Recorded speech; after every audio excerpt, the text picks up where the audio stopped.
capítulo 2, verso 1. Mientras Pablo estaba predicando este discurso en la convocación, o la congregación que estaba en la casa de Onesíforos, pero aquí vemos cómo las congregaciones de Mashiach empezaron en casas. Mientras que hoy en día, cuando uno se reúne en una casa, los de las iglesias cristianas lo ven como que, eso no es una iglesia. Y eso es parte de lo que menciono, de que cómo se desvían de la escritura. Cuando todo empezó en las casas, entonces cómo van a decir, solo porque sea la reunión en una casa, que no es una iglesia. Ellos esperan, sí, el edificio grande y toda la cuestión, pero eso es parte de lo que los desvía, como eso que decía la prosperidad, que piensan que por tener un edificio grande y llenarlo, ya es la verdad, cuando no necesariamente. O porque se ve muy bonito, muy lujoso, piensan que eso es lo que Yahweh va a decir, ay, qué bien que tiene acomodado el templo, y no las obras de los que llegan, no la enseñanza que da el pastor, ¿verdad? Como si ahí dijera, no, enseñe lo que quiera, con que se le llene, haga lo que quiera, ponga luces, y más música, y esto y lo otro, para que se ponga así, como si Yahweh le importara el número de personas y no la calidad de personas. Sí, curioso, ¿verdad? Que él dijo, sí, yo vivo en esta casa toda adornada, y tengo el arca del poderoso, que es el trono, en una tienda de acampar. Ese fue el problema, que él dice, como yo estoy viviendo también, y el arca está en una tienda. Pero curiosamente no fue Yahweh el que le dijo, David, ¿por qué me tiene aquí en la tienda? Más bien Yahweh dijo, uy, mira las ocurrencias de David, él piensa que yo necesito una casa. Yahweh no necesita, exacto. Entonces después es que Yahweh dice, no, está bien, me gusta su idea, pero usted no me la va a construir porque usted ha derramado mucha sangre. Entonces hasta eso, no permite que David la construya. Entonces, sí, lo curioso es que se le vino el pensamiento a David, pero fue muy carnal. Fue como yo tengo casa y no le he hecho casa al poderoso. Y Yahweh en los cielos como diciendo, ¿qué yo voy a necesitar casa? ¿Cuál casa me va a poder contener? Y también, ahora que digo casa, recuerden que el templo en hebreo es igualmente una casa, para poner su nombre. Entonces, al final es el mismo término, una casa. Y recuerden que al final la casa de Yahweh o el templo es nosotros, es el cuerpo humano. Y las personas, digamos, todos nosotros como cuerpo de Mashiach, unos como cabeza, otros como mano, otros como dedos, otros como ojos, otros como orejas, etcétera, dependiendo de lo que cada uno haga. Somos el cuerpo de Mashiach, no el edificio. Por ende, no importa donde uno se reúna, lo puede hacer en medio de una montaña, lo puede hacer como lo hemos hecho, ¿verdad? En la playa, montaña o en la casa. Y si Yahweh lo quiere y después en un edificio, pues se haría.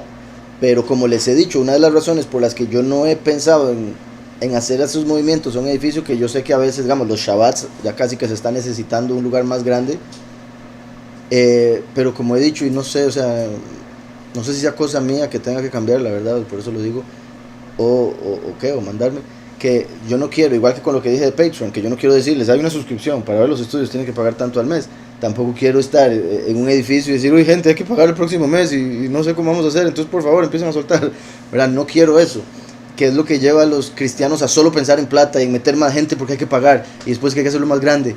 Entonces no, yo quiero enfocarme en la enseñanza, yo quiero enfocarme en la verdad, además de que en que la gente que venga de verdad venga a aprender, porque a veces del montón que vienen, hay unos cuantos que vienen a hacer vacilón, o ¿verdad? Los veo en otras, y yo digo, bueno, yo espero que ahorita les llegue, pero como les digo, imagínense hacerse un lugar mucho más grande y al final se llena la mitad, se llena solo los sábados, lunes y jueves estoy yo con 3 gatos, ¿verdad? Y entonces todas esas cosas que me hacen pensar. Entonces me devuelvo. Mientras Pablo se estaba predicando este discurso en la convocación o congregación que estaba en la casa de Onesíforos, una virgen particular llamada Teocleia, el nombre de cuya madre era Teoclía, y quien estaba comprometida a un hombre llamado Tamiris, se sentaba en una ventana particular en su casa.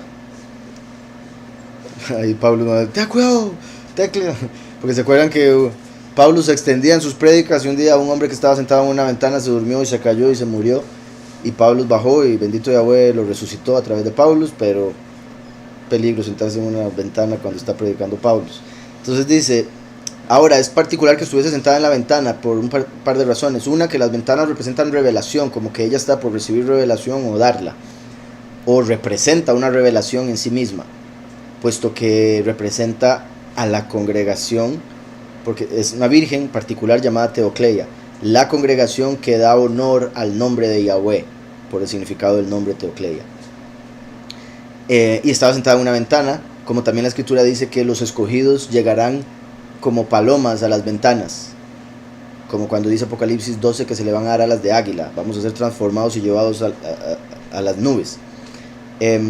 Entonces, dice, se sentaba en una ventana particular en su casa, de donde, por la ventaja de una ventana en la casa donde estaba Paulus, ella, ambos, noche y día, oía los sermones de Paulus sobre Yahweh, sobre amor afectuoso, sobre amor en Mashiach y sobre oración. Ni se iría ella de la ventana hasta que con alegría excedente ella fue súbdita a las enseñanzas de fe. Entonces parece indicar que mientras Paulus estaba predicando en la casa de Onesíforos, ella estaba en la ventana de su propia casa, puesto que era vecina, escuche y todo lo que Paulus iba enseñando, lo iba escuchando y lo iba creyendo. A lo largo, cuando ella vio muchas mujeres y vírgenes entrando a Paulus, ella deseaba seriamente poder... ella deseaba seriamente y pensaba si era digna de aparecer en su presencia y oír la palabra del ungido, porque ella no había visto aún la persona de Pablo, sino que solo oyó sus discursos. Entonces vean qué particular, porque representa a la congregación. No está dentro de la congregación donde está hablando esta mujer tan importante. Escucha desde la ventana, oye la voz y reconoce que es verdad. No le ha visto, no ha visto su físico, mejor. No le ha visto, pero ya escuchó y por la voz ya le creyó, porque recuerden que el último representado por Paulus, por eso digo de las apariencias, el último representado por Paulus es el buen pastor, y las ovejas reconocen la voz del buen pastor y le siguen. No dice reconocen al ver al buen pastor, sino al oírlo. Por eso ella oyó y ya le creyó sin haberlo visto, sin haber estado presente, que en cierta manera también es como la venida del Hijo del Hombre, como el sol de justicia, que antes de que se pueda ver el sol mismo, se ve su luz salir por las montañas, o de donde sea que viene en el horizonte. Si no hay montañas, digo yo, ¿verdad? Entonces, dice, porque ella no había visto aún la persona de Pablo, sino que solo oyó sus discursos. Pero cuando ella no pudo ser convencida a irse de la ventana, su madre envió por Tamiris, o Damiris, yo creo que puede ser como con D, aquí es que me lo ponen con T, pero por la H creo que es Damiris. ¿Cómo parece? Tamírides. Ok, Tamírides. Entonces, su madre envió por Tamírides, quien vino con la alegría más grande, porque él esperaba ahora casarla. Así que según eso, híjole, sí, yo creo que ya me sé esta historia, así que ese Tamírides, cosa seria. Entonces, quien vino con alegría más grande, porque él esperaba ahora casarla. Así que según eso, él dijo a Teoclía, ¿a dónde está mi Teocleia?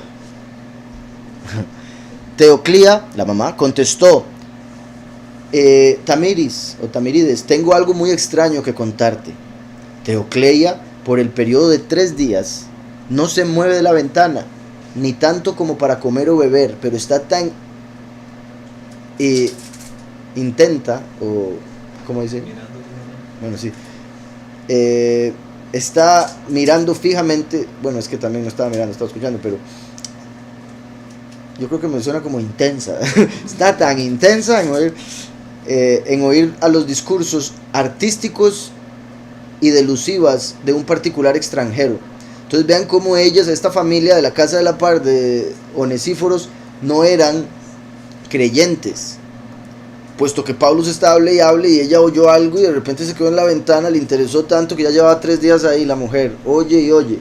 Vean que es sorprendente, porque también, bendito Yahweh, y no comparando nada, sino el hecho de que hay tantas enseñanzas ya en YouTube, que a veces hay gente que entra por primera vez a la congregación y los primeros meses, y sería bueno que fuera siempre, pero los primeros días, primeros meses, son horas de enseñanzas que tenemos en la página, y ven y no paran.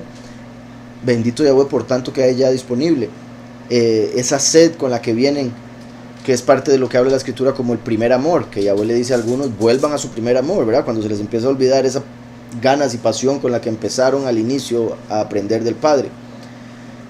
Entonces, ella empieza a huir, se queda ahí, tanto así que ni quiere comer ni beber. Ya le habían dicho, pero venga, ya salga de esa ventana, véngase para acá, no. Entonces llamó al prometido y le dijo, es que esta mujer no sé qué le pasa. No se mueve de la ventana ni para comer o beber, pero está tan intenta, dice aquí, o intensa, en oír a los discursos artísticos y delusivas de un particular extranjero. Vean cómo dice extranjero, así como el último viene como un extranjero, en el sentido de que la gente lo verá como un gentil, no como un israelita, no como un judío.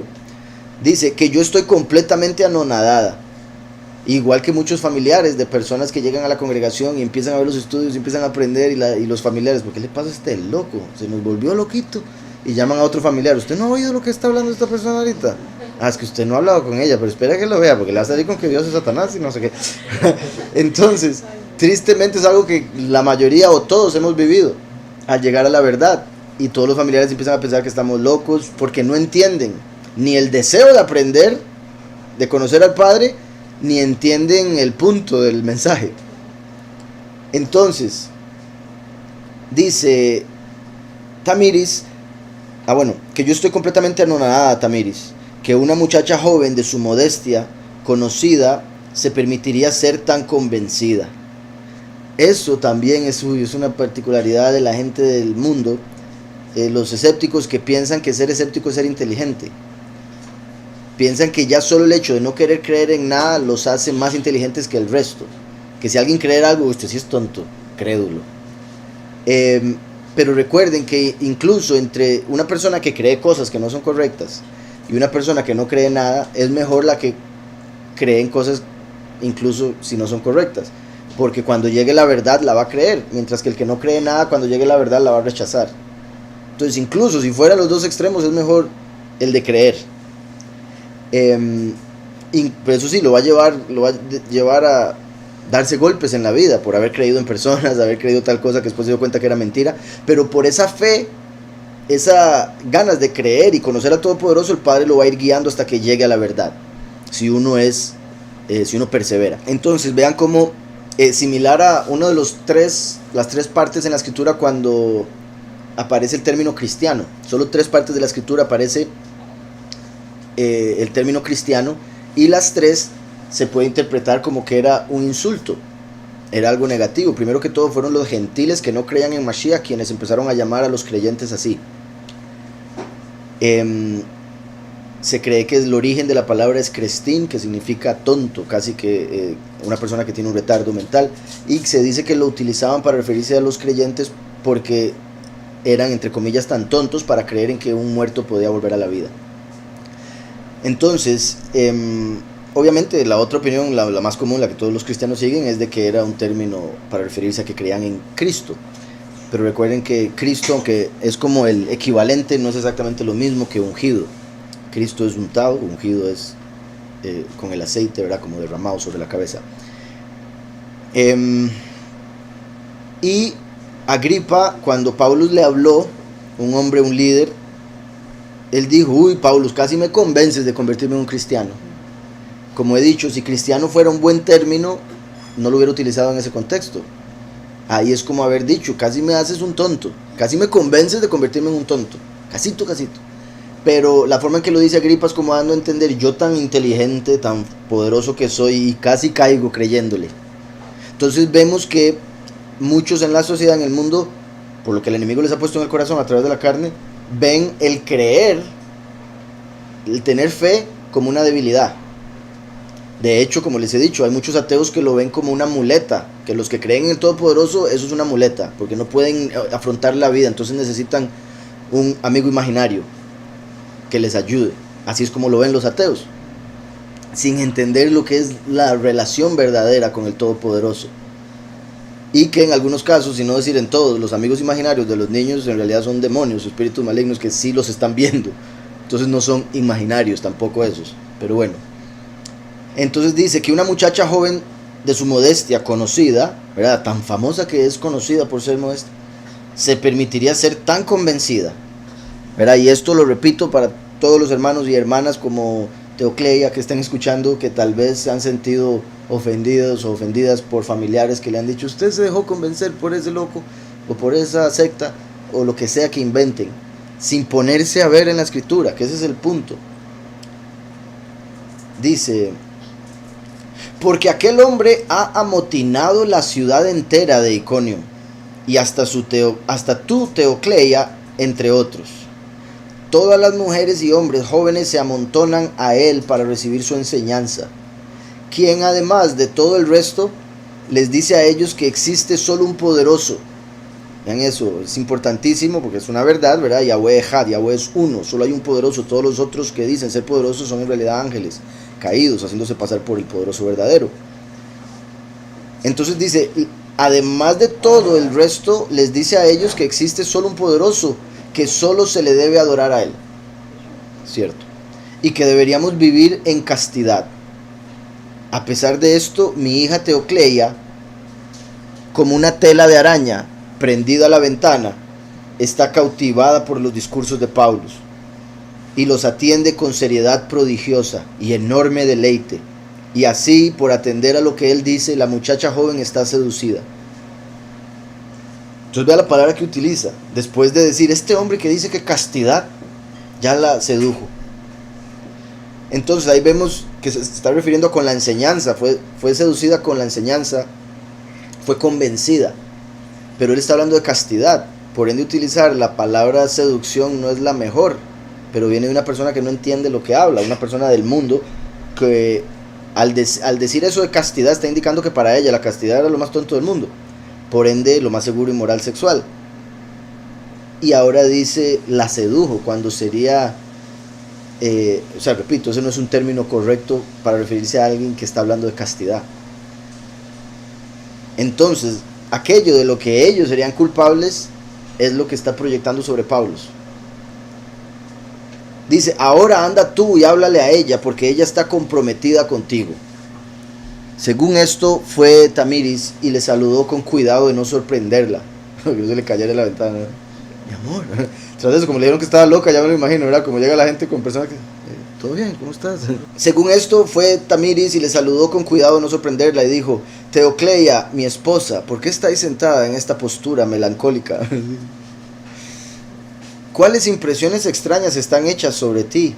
Vírate a Tamiris y sonroja.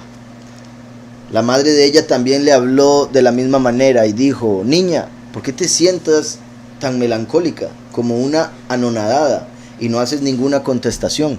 Entonces ellos lloraron excedentemente. Entonces, sí, ella está tan concentrada que ni les prestó atención. No me extrañaría que ya le hubieran dicho cosas, si ella les hubiera dicho y no le hicieran caso, entonces ya dijo, estar explicándoles, si no le aceptan la explicación. Tamiris, que él había perdido.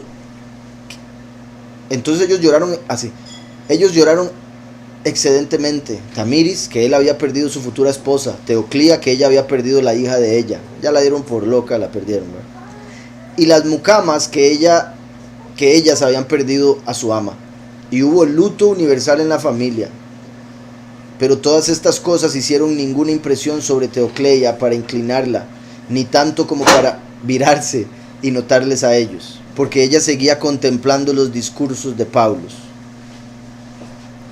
Entonces corrió Tamiris dentro de la calle para observar quiénes eran ellos que entraban a Pablo y salían de él. Y él vio a dos hombres envueltos en una disputa muy acalorada, y dijo a ellos, señores, ¿qué negocio tienen ustedes aquí? ¿Y quién es aquel hombre adentro que pertenece a ustedes, quien deluda a las mentes de los hombres, ambos jóvenes y vírgenes, convenciéndoles a ellos que deberían no casarse, sino continuar como están ellos? Porque recuerden que Pablo habló en Corintios, el que llegue a conocer a Mashiach, también recuerden, esto es una clave, para esa enseñanza yo creo que es una clave. Todo pasó por algo, sin duda, un propósito, pero Pablo estaba hablándole a personas que ni Pablo ni ellos sabían los tiempos, el cumplimiento de las cosas, porque no le fue dado a ellos conocer los tiempos. Entonces Pablo decía, en cualquier momento se puede manifestar Mashiach. Entonces, ¿qué vamos a estar haciendo? Casándonos, y esto y lo otro. Pero imagínense si 2000 años atrás se hubieran dejado de casar todos, y no estaríamos aquí, o sería completamente otra generación diferente, la de los creyentes de hoy en día. Pablo estaba hablándole a gente que estaría en el fin de los tiempos. Entonces estaba diciendo, si usted llegó a conocer a Mashiach estando soltero, quédese así, porque ya no hay tiempo. Si usted lo llegó a conocer estando casado, pues quédese así, obviamente, no se va a divorciar por eso. Entonces esa era la enseñanza, quédese como está cuando llegó a conocer a Mashiach. Y por eso ellos, que no entendían nada, Dicen, ¿cómo es que le está enseñando esto? Y aquí está mi hija escuchando y ya está para casarse. Entonces Tamiris va a buscar a Pablo, ¿verdad? ¿Dónde está ese? Dice, ¿y quién es aquel hombre dentro que pertenece a ustedes, quien deluda las mentes de los hombres, ambos jóvenes y vírgenes, convenciéndoles a ellos que deberían dejar de casarse o no casarse, sino continuar como están? Yo prometo darles una cantidad considerable si ustedes me dan una redacción justa de él, porque yo soy la persona principal de esta ciudad. Entonces se creía toda el Tamiris. Al parecer, ¿verdad? Obviamente, por lo que él dice, parece indicar que era el hombre más importante de esa ciudad. Entonces eso le da todavía más importancia a Teocleia, porque era la mujer comprometida con el más en la ciudad. Y ahora resulta que llega Paulus a la ciudad y la comprometida con el más de repente ya no quiere nada, quiere menos. Entonces, contestaron Demas y Hermógenes. Vean eso. Entonces eran Demas y Hermógenes los que estaban en la disputa afuera. Qué raro. Siempre ese Demas. Nosotros no podemos tan exactamente contar quién él es, pero sabemos que él priva a hombres jóvenes de sus esposas prometidas. Vean qué sucios, eran los que andaban con él. Y empiezan a decir, sí, pero sí anda haciendo eso. Él anda diciéndole a las prometidas que ya no se casen. Qué duro. Nosotros no podemos tan exactamente contar quién él es, pero sabemos que él priva a hombres jóvenes de sus prometidas, esposas prometidas y vírgenes de sus esposos prometidos, por enseñar. No puede haber resurrección futura a menos que sigas en castidad y no corrompas tu carne. ¿Verdad? Eso es lo que dijeron ellos. O sea, esa era la forma en que ellos estaban interpretando para Tamiris lo que Pablo enseñaba, cosa que está errado. No es eso lo que Pablo enseñaba. De hecho, lo acabo de mencionar con respecto a lo de no casarse. Era por cuestiones de tiempo, entre otras cosas. Pero obviamente, tanto casados como solteros van a poder recibir la resurrección. No puede haber resurrección futura a menos que sigas en castidad y no corrompas tu carne. Obviamente, una vez que uno llega a Mashiach, debe buscar mantenerse apartado en todo aspecto para no corromper su carne. Pero eso no quiere decir que una persona que se case vaya a corromper su carne por su matrimonio. Que dice, a pesar de esto, mi hija Teocleia, como una tela de araña prendida a la ventana. Ahí, bueno, lo que dijo ella, la mamá, fue como un dicho, por decirlo así, está tan pegada a la ventana como una telaraña, porque las telarañas, ¿verdad? Normalmente, bueno, en las esquinas y así, también en las ventanas. Obviamente la araña o la tela de araña se ve como algo negativo. De hecho, ¿verdad? Cuando algo no se usa, se llena de telarañas, entonces es como estar sucio, desordenado y demás. Lo que ella está dando a entender con ella estar en la ventana, pero no lo veo así con algo más que eso, al menos no ahorita. Como una tela de araña prendida a la ventana, dice, está cautivada por los discursos de Pablo. Cuando Pablo se enseña, ¿verdad? Cuando uno enseña, básicamente, ¿se acuerdan cómo uno tiene que decir esto se conecta con esto se conecta con eso? Entonces es ir como tejiendo algo, ¿verdad? Como ir haciendo una tela, no de araña, pero que repito, porque la araña se ve como algo negativo normalmente, pero aquí lo estaríamos viendo por lo de Pablo como algo positivo que la familia está interpretando como negativo. Pero es sí, como que él estaba tejiendo en su mente un montón de conexiones que hacían que no se despegara de la ventana, al unir lo que estaba enseñando con, digamos, antiguo pacto, nuevo pacto, Mashiach, la congregación, y en ella se estaba conectando todo y por eso no se quería desprender de la ventana como si fuera una telaraña que había ahí enredado Pablo. Ajá, como verá, cuando le dijo a los apóstoles que los haría pescadores de hombres, ellos pescaban con red, que es como una tela de araña para recoger los peces. Entonces, en cierta manera, también se podría ver como que Pablo estaba tejiendo una tela de araña que estaba positivamente atrapando a Teocleia. También, ¿verdad? Sí, que la escritura dice de que las arañas, a pesar de ser un animal, bueno, una criatura tal que a muchos le da miedo, asco, lo que sea, se encuentran incluso en los palacios de los reyes, ¿verdad? Entonces, también confirmando que por más que la familia de ella lo estaba tomando como algo negativo, era Pablo hablando como un rey o hablando del reino.